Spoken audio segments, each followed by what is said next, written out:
It's the first time that the UK's taken part in the event, and the team will be headed up by soldiers and Challenger 2 tanks of the Queen's Royal Hussars.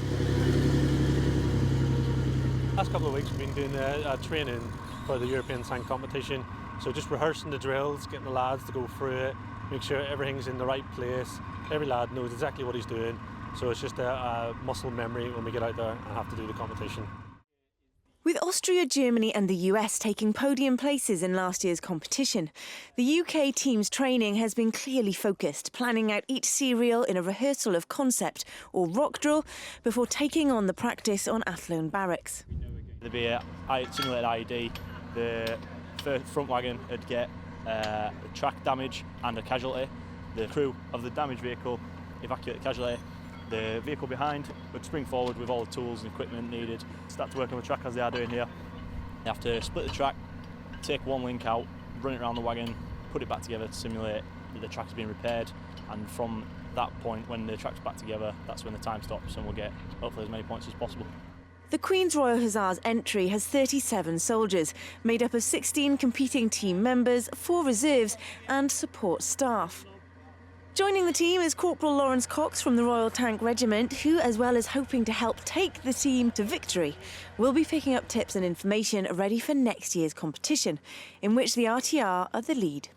They've been fantastic, very hosting, very welcoming. The crew that I work with as well, they're exceptional. They're really well trained and very professional.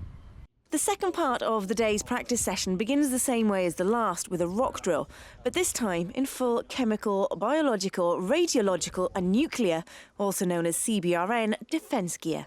And it's pretty hot. When this chemical attack happens, the driver of the tank that's just been hit will signify to all the other tanks in the troop that a chemical attack is in process by putting his horn on for 1 second, taking it off, putting it on and taking it off. That will indicate that we are under a chemical attack. At that stage, all the operators and commanders of all the tanks in the troop will close down, turn on their chemical fans, and all crew members will put on their general service respirators.